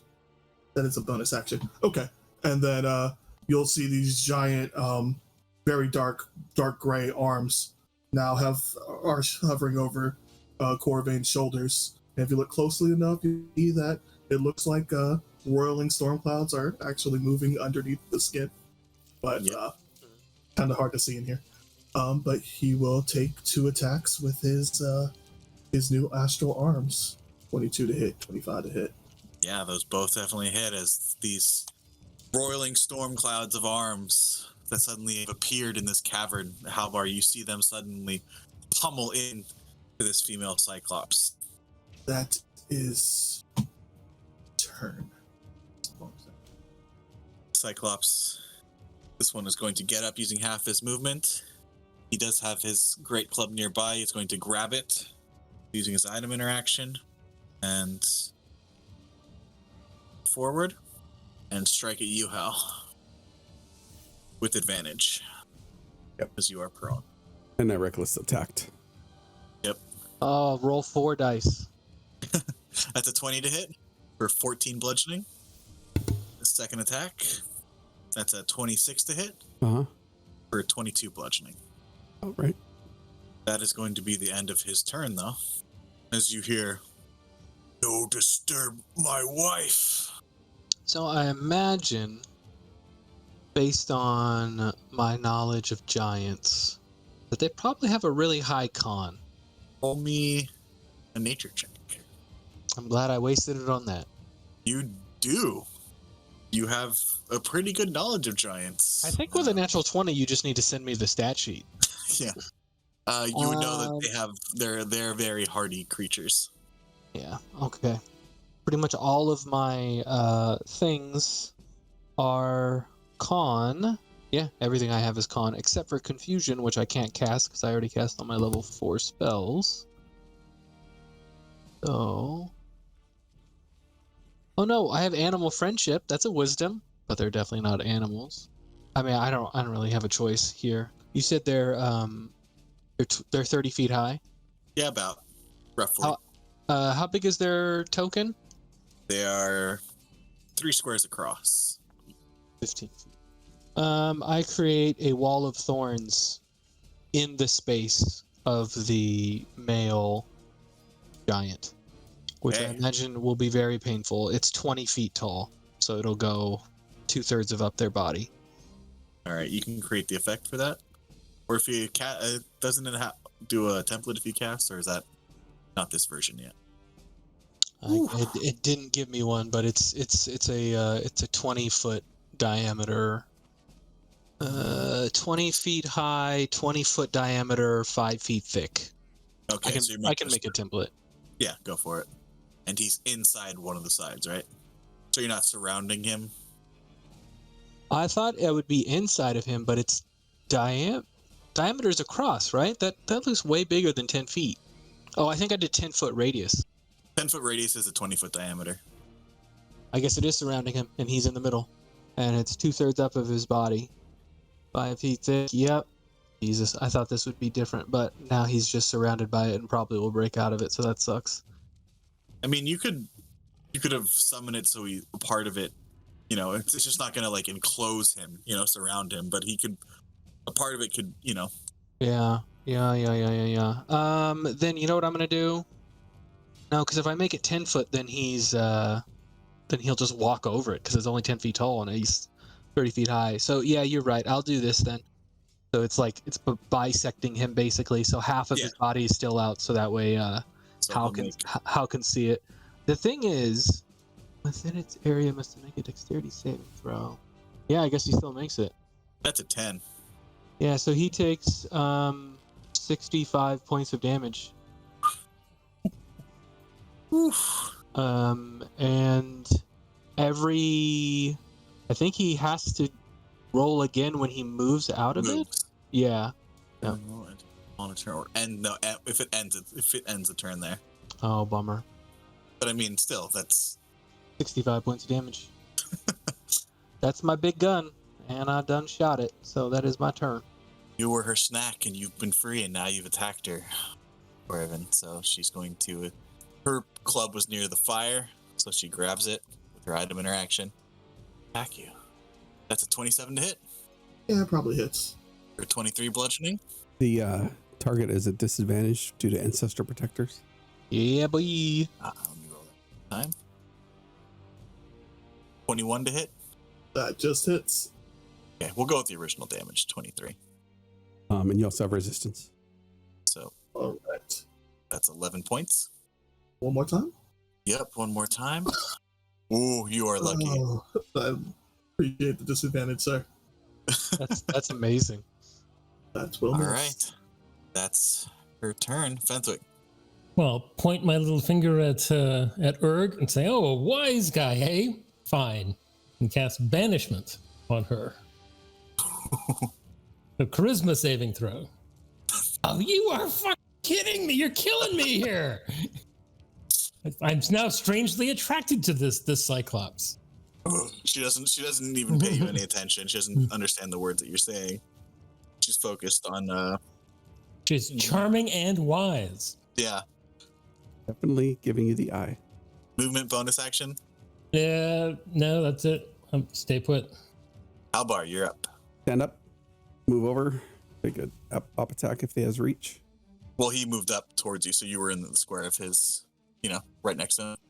Wag. Yeah. He moves up to attack you, remember? So. Yeah, but he just moved away from Wag. But it's not like he has reach. Does he get an attack of opportunity when he leaves? Yes. Yeah, that's what I thought you meant if he had like a 10-foot reach or something. That'll miss. Oh, where was I starting? 20, 25, 30. Never mind. Right. He does have a 10-foot reach. Yeah. Yeah, he's huge. Yeah. That's why I was like, no, he should definitely have a 10-foot reach. Make attacks against this person here with reckless attack. 19 hits. Or 13. 25 for 15. 25. Yep. So you run over. You very narrowly miss the club smashing down you from the male Cyclops. Rush over and join your new ally and smash your warhammer twice straight into the soulplex. And that is my turn. At the end of your turn, she's going to use a legendary action to strike you back. 23 to hit. Yeah, that'll hit. 16 bludgeoning. Just let you know there is no flanking. Not in this campaign. Nope. Oh, okay. Yep, I was saying that's fine. I just wanted to run up her back. Okay. And use my spectral arms to punch her in the back of the head. Many times. Nice. Okay, are you trying to climb her? Because that is a mechanic to try to actually climb her. Even for a 9th level monk? Oh yeah, he can run up walls, but it is a creature, not a. I can roll. Yeah, I can roll something. What would you like? That's also optional or variant. Oh, I see. So you're saying I can't? It's fine. I'll just punch her in the calf. No, what I mean, that is an optional rule. Yeah, it's an. Oh yeah. Running or climbing on a creature, right? Yeah. Yep. Yeah, but I've used it before with Poppy. So. Yeah. It's fine. Either way. I mean, I can roll something for it, or or I can just punch her in the calf. That's fine. You tell me. Who do you want to? I want to punch her in the back of the head. Okay. That's what he wants to do. I think it's a grapple. All right. So athletics against her athletics or acrobatics. Not the smartest move in the world, but I will. So it would take one of you. It would take one of your attacks to try to grapple her. Yep, that's fine. I chose to do it, so. Okay. Let's try this out. That's not gonna do it. Yeah, unfortunately, you try to like parkour up her back, and she just swats you off. Luckily, not Halbar's attacks, and she's focused on Halbar. It doesn't do damage, but she's able to knock you off. Well, hopefully not too many people saw that. Won't get back up and brush myself off, and then try to punch her in the calf. Can I roll to see if I stifle my snicker as I see him fall? No, it's not. It's an auto fail. Oh no! So calf punch, fully better than my attack. 19 hits. 19 hits. All right, and then I will like to Fury of Blows, and do it 2 more times. Do Okay. Astral monks get Stunning Strike, or do you guys get a different thing instead with the arms? No, I get Stunning Strike. Just less of a strategist and more of a punch it in the back. 8, 22 hits, 20 hits for another Nice. 8 damage. Nice. Right. We'll stick to punching in the calf, no more climbing. And that'll end my turn. At the end of your turn, what does she want to do? She doesn't like this. She's going to use Trample again. It's Wag's turn. Not Yeah, at the end of Carvern's turn, she's going to use 2 legendary actions Oh, dang. to move here. Messed up. So Hal, I need a strength saving throw for me. I'm starting to feel like I Thornwalled the wrong giant. I missed her. Oh no. All right, so will take half damage, but you are knocked prone. Expecting the calf to be in the spot. Yep, I did the wrong one. Move there. It's going to take 1 attack against. Actually, you'll be prone on the ground, so it's going to take both attacks against you. So I'm not sure if this applies or matters, but it has to move. Its movement is 5 times what it normally would be inside the wall of thorns. So I don't know how far it can get. I think that'd be two squares would be. See, for every 1 foot of movement, It spends 4 feet of movement. 4 feet of movement. So it's about halfway through. Just say. So it's however many squares it goes through would be 5 times 4 would be the movement. Yeah, I think you can just barely get out. Okay, not a total loss. I'll just say it barely gets out. That's its movement. Oh no, isn't that 10 feet? Within 10 feet for Hal? It is. Oh no. No, is it? It's 10 feet from the From the square, yeah. Yeah. Yep. Oh no. No, I'm good still. First attack, it's a 24 to hit for 23 bludgeoning. And second attack is it's taking its great club and just smashing down on you. 24 to hit for 23, which is what, 12? It'd be 11. 11. The second one is 12. I'm gonna use ancestral protectors on this one. And it's only one target at a time, right? No, I'm gonna use my reaction to do Spirit Shield. Reduces it by 2d6. So it reduces. Alrighty. What else? Right. So you see, Corvin, you see this giant Cyclops rip free of these thorns, his body bleeding all over, and smashes down on this large human that has entered the cave where your companions have been eaten. And as the last blow hits, you see this kind of ghostly almost glow as you see this faint protection hover over this human's body as it bounces back a little bit of that blow. That is the end of Wag's turn. Then you're up. Wonderful. I'm 1 square away from healing him. That really sucks. Well, since I can't heal you, I guess. Look, you can't roll great every single time, so I'm gonna try this. Where are these when I'm a player? That's what I'm asking. Okay, who are you targeting? Both of them, level 3. Oh, okay. I'll do Wag first. Okay. And Super con good save. con, but I'm hoping they roll low. It's a 16. Yes! All right, Wag is blind. Wag is blinded. His single eye becomes glossy and white. Indeed. For Urg. Oh, come on. She's going to burn a legendary resistance. Oh, I thought there might be that. But Wag is blinded. And Belladin, describe for your new companion, how does your magic look? Okay, so yeah, this is interesting. We haven't mentioned this. So, one thing that you noticed, Corvain, as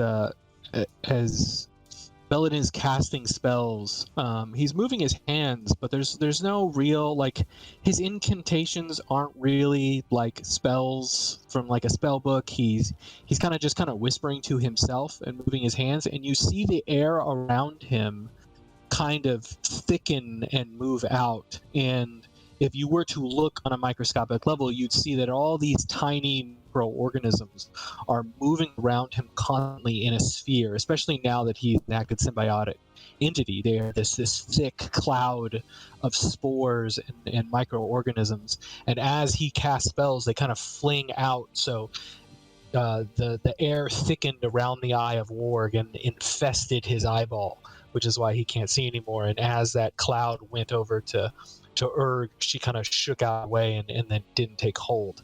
But then the cloud kind of moved back and is surrounding Belladin again. Very cool. And for the record, if I would have introduced myself, I would have told you guys just to call me Core. So you can choose to do that now. Cool. We can deal with all that afterwards. So yeah, if we survive, sounds good. Mm-hmm. All right. Anything? I don't think they are. I think she's 15 feet away from me. So I can't use my Halo spores, but if they get closer, I will. So that'll be that's my turn. Let me hit the button. It is Urg's turn now. Seeing you on the ground, Halbar. We are the land. We came before you. You will nourish us. And she's gonna make an attack against. Mm-hmm. Have advantage. But still misses. Yeah. Amazing. Second attack. That'll hit. 28 for terrible 19 bludgeoning damage. That's gonna end her turn. Bentuk, yeah. Okay, screw this subtle stuff. I just conjure a ball of acid and I chuck it at Urg. All right. 2 hits. Hell yeah. Woo. So this ball of acid suddenly flies out of the dim light and splashes over, and you see her writhing in pain as it's eating away at her large muscles. She's barely holding on, but she's holding on. And I'm like, oh shit, maybe I should move away from after doing something like that. Pissing her off? Yeah, At the end of your... now that I've really pissed her off. At the end of your turn, she's going to use the legendary action to make an unarmed strike against you, Hal. Mm-hmm. 23 to hit. All right. Halbar, it is now your turn. All right. I'll get up. Stand up. Step 4, you're right. Oh, I almost did it. And I will make a reckless attack against Urg. Let's go. 15 hits. You always roll doubles. Her armor class is 14. How do you want to kill Urg? All right. I'm going to, after she says we were here before the land, and I said we are here to take back the land for the people of the land, and I'll swing wide horizontal arc as my shield leads it, and it, the hammer of The warden's hammer. Let's just say warden. smashes into the ankle as it bends in over itself, and then she topples into the fire. Nice. Acid eating away at her flesh as it is being burned at the same time. Horrible acrid smell is now filling the cavern. And I'll take a second. I move over towards Wag, and I'll take a second attack against Wag. You have advantage. I mean, you did reckless anyway, so 21 hits. Nice. 16 Look at the bludgeoning. damage. That's what she hit you with, was 16. Before you killed her. Damn, I've And, got one more hit off on you. and what is Ancestral Protectors? Is it the first creature you hit? Yes, the first creature you take. So he doesn't have it. That is my turn. Do it, Corvin. Corvain will run up and turn to Hal and bow and say thank you. I guess he'll turn towards this flailing. Do we You kill have it. this? You have advantage on all strikes. How how fair this fight seems, but we'll do this. It's a crit. Ooh. Beautiful. Boom! One of your astral arms strikes. You hear the jaw break of Wag. 22 hits. 6 more damage. We might as well flurry. Let's go. Damage. Looking rough. Still up, but he's flailing around as you strike in quick succession both of his ribs with your astral arms, and you hear them crack as well. Big guy stuff. Does Hal also speak Sylvan? No, I speak giant.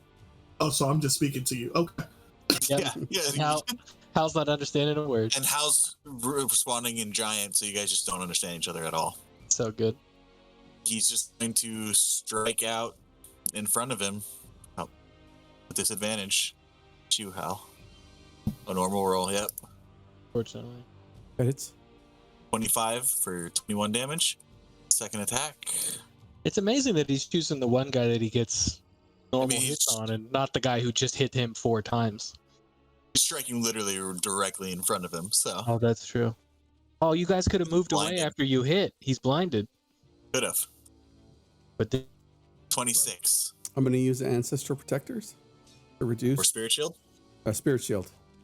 Okay. So 17, 8 by 6. So take And that at the end of Wag's turn, he's going to make a con save again. Blindness. he's no longer blind. No longer blinded. There you are. Puny. You hear him scream out in giant. do it. Belladin. Please whack him to death. That's his turn. Belladin. Belladin gets right next up to his practical twin Uh-huh. and hold his staff out and says, "I'm glad I shillelied this earlier, and let's see how I roll." Surely not concentration, right? Is that a natural 3? Oh, Still hits. thank God I had a plus 16 or plus 13. Still Right. hits. That's 8 points of damage, and then he needs to make, if he's still alive, Still alive. Yep. what is this thing? Needs to make a con saving throw. Oh, wait, wonderful. Con. What is my DC? 17. 17. Damn it. Cool. He takes no damage. I'm going to move away because I'm in much better shape than Hal and Yep. get an attack opportunity off of Hal. All right. He's going to take it. Disadvantage. Ancestral Protectors disadvantage? Because Yep. didn't you... Oh, yeah, no. It's the first creature I hit on a turn while raging. But you hit her first and killed her and then hit him second. So it's not a disadvantage. Yeah. If only he was stunned. Regular roll. Oh, yeah, it hasn't come back around yet. Nope, not yet. That's a miss. 15. Miss. All right, he's taking his reaction. That way my companions can leave if they want to now. And that will end Belladin's turn. Fenswick, you're up. I will throw a firebolt at him. All right. Oh, 17? 17 hits. Great roll. For 27. 9. I did the same. Nice. Still up. Not looking good. Oh. But still up. He gets blasted with fire. His body's still bleeding. It's like cauterized some of the wounds left from the wall of thorns. That's all I got. Albar. All right, Reckless. Warhammer. 25 for 12. Albar. Halianthar of the North, who speaks giant. How do you want to do this? All right. I'm going to topple him by hitting one knee and then swing back around and hitting the next knee. And then I'm going to climb up between his legs and climb up onto his belly and lean over to him and look him in the eye and say, we take back the land. And then I'm going to reach in and I'm going to pull his one eyeball out. As the blood flows out, that last wound is enough. As it bleeds out, dies. And then I will literally pass out. And we will drop out of initiative as you guys have defeated the large one-eyes that the Caledon tribe has asked your assistance with. Do they look like they would even be carrying anything on them, or are they in rags? They're pretty much in rags.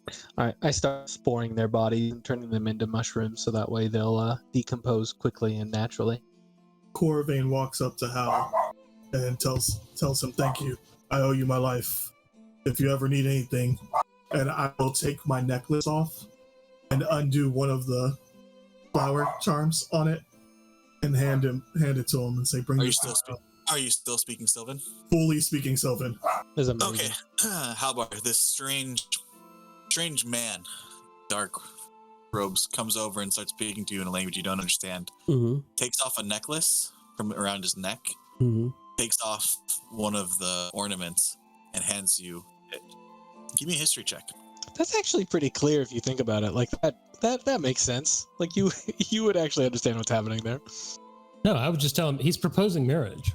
You're definitely going to get married, the two of you. So I take the thing. What does it look like? Looks like a flower. Is it a flower? But is it a bead? You can explain, Core, what it is. It is just a carved charm. How big is it? In the shape of a flower. It's probably a couple inches in diameter. I have 3 of them around my neck, so it's not that big, but Okay. So Hal's gonna take his necklace off, and then he carries his totem, and then he's gonna thread the charm through it, and then tie it back on and put the necklace back on and nod. Halbar, where do you keep the flower that you were given after the contest of the Jester's coin? Where do I keep the flower? Probably on the same one. You put it next. You put the charm on your necklace, and as it lands next to the flower, they're identical. Oh Holy shit! I said the same thing. And then I'll say, do you know Monastery of the Pink Rose, right? Heaven's Path Monastery. Monastery of the Pink Rose in Giant? No, not at all. Belladin's just going to shake his head and himself and say, he doesn't understand you. Do you know Common? Yes, some. They call me Corvain. Yeah, he understands Common too. So, you repeat that, Hal. You know, I forget what his name was. I just wrote male elf monk, and I'll Not show him. a large community. I'll show him the other one that I have that looks just like it, and then I'll kind of bookend the totem with the flowers on each end. I met somebody in that one city to the south along the main road. Another of your kind, I think. That looks like the workmanship of Perion. He said if I ever made my way to Ernost, represent this flower, looks like I can go there twice. That is correct. We owe you a debt. But I must be off. My companion's supposed to check on green trees. My cousins, the druids. Something is wrong. Oh, We're heading there now. yeah. Belladin, tentatively reaches a hand out and doesn't know if Core's gonna react negatively or not, but goes to put a hand on Core's shoulder and says, "We just came from the south, and this is all in Sylvan. We just came from the south. The Archdruid and his, I guess you could say, natural congregation were corrupted, and we turned the Archdruid back, and he's doing what he can to fix the forest, but the rest of the congregation is heading north, and they're doing evil deeds, and we're on our way to stop. We were on our way to stop them when a halfling tribe attacked us and sent in this direction. So it's a good thing we found you. The sons of Ysera have fallen. We We must take this news back to my monastery. Or I must take this news back to the monastery. we can send a message. If I don't know anyone there. Ysera is correct, right, Richard? Yeah, the kingdom, the old former Elven kingdom was he said. Got it. Yeah. Yeah, that's our answers. Okay, good. Oh, that's a shame, Fenwick. Well, I'm glad you didn't die during that. Hal, I'm sorry. Chimera, I will heal you. Hal is looking for totems that I think many giants carry, so he's looking amongst the stuff. Give me an investigation check. As Hal is like searching through the stuff, you look over Cor, just see the thick cloud that surrounds Belladin just go to encircle Hal, and you see like it like starts to cure his wounds as it's like touching his body. Don't find any totems. There's large casks of, after a brief inspection, appeared to be ale. Oh, Strong ale. Pretty much almost a liquor. perfect. And these large jugs, which are filled with some kind of frothy milk. Wow. A 1, and a 3. You get 20 points of healing. Got it. As you guys are having this conversation, you now realize the loud noise as you hear the loud bang of boars and rustling. Another 15 points of healing. Fenwick, anything in their bedding or find anything?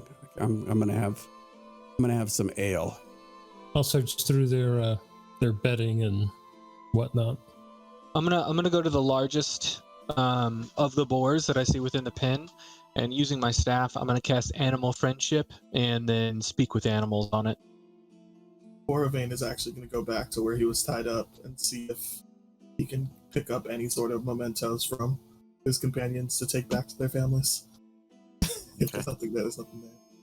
So you know that their bodies would be Yeah, here.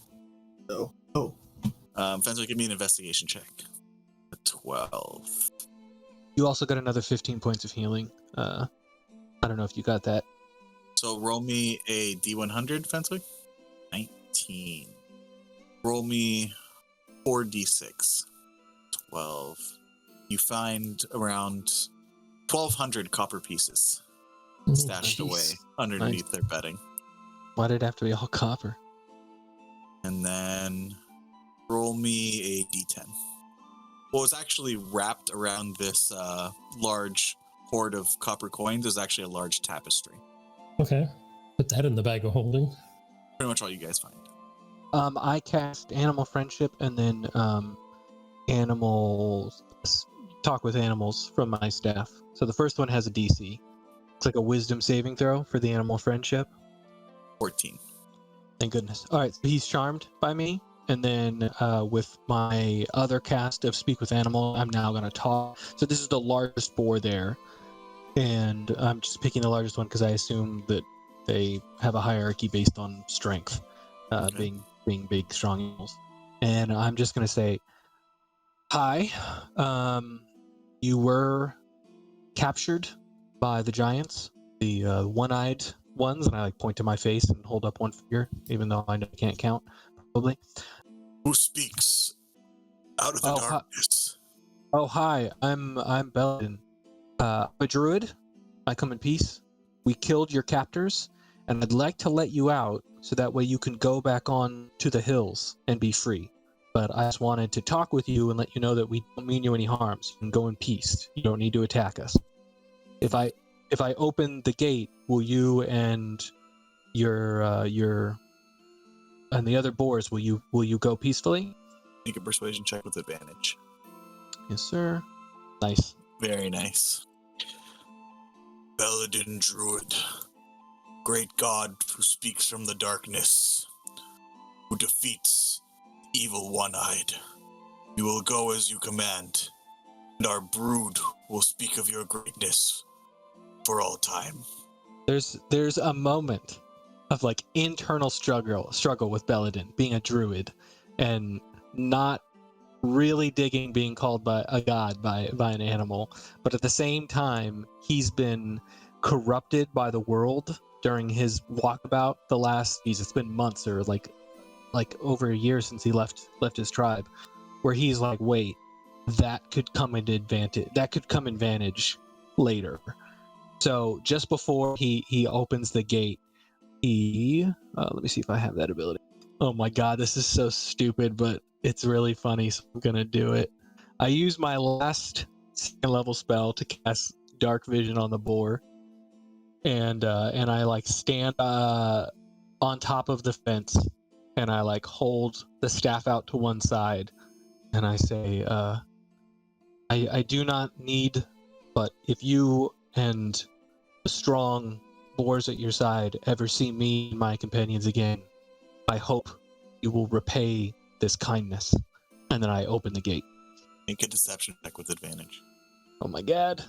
Will lightning strike twice again? Oh, 15. Okay.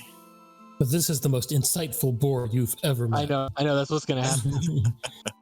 He's like, wait, I don't think he's a god at all.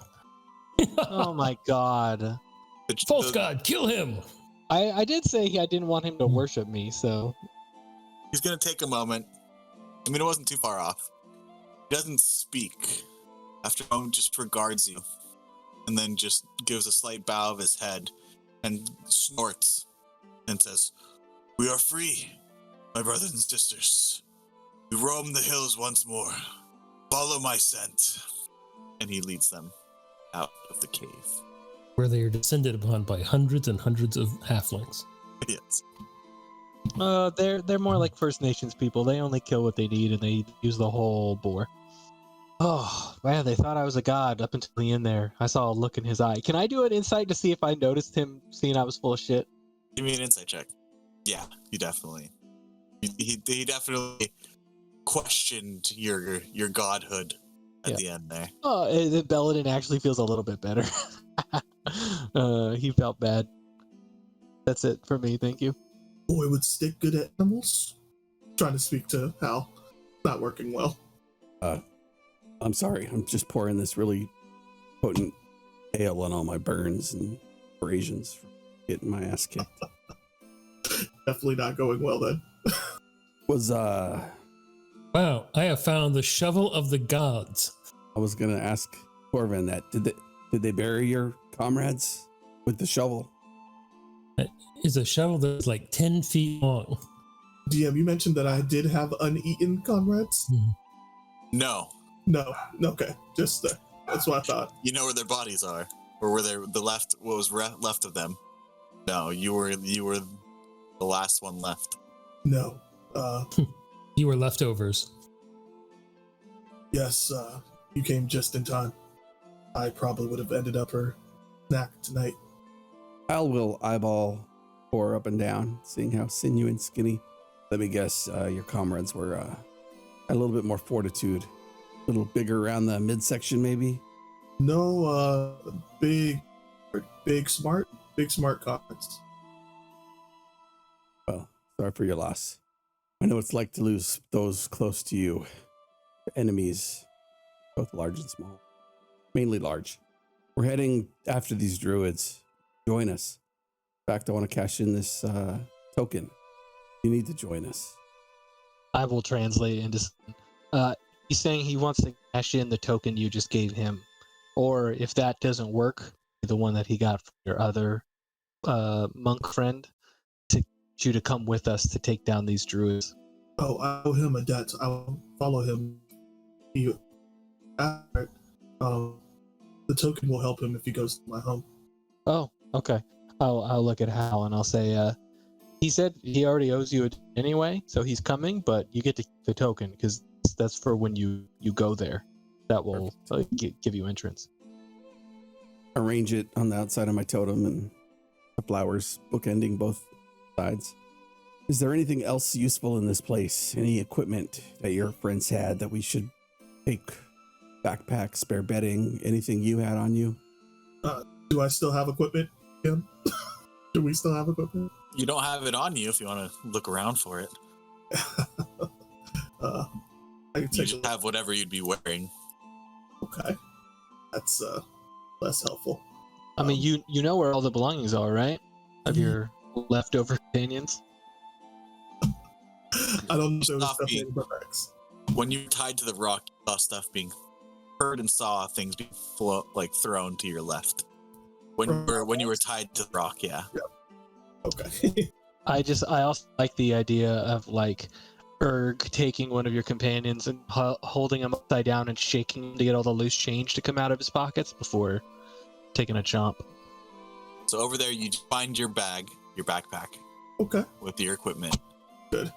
And you do find the leftover remains of your companions and each of their tokens that they with them as well.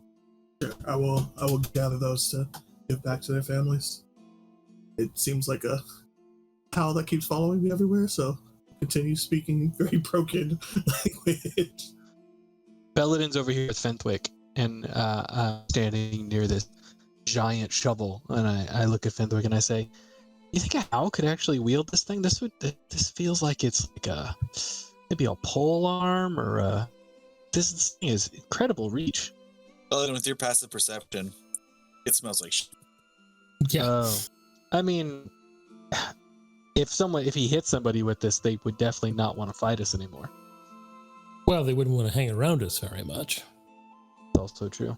I cast fungal infestation on the shovel, so they take care of whatever's on it, and yeah, I'm good to get out of here.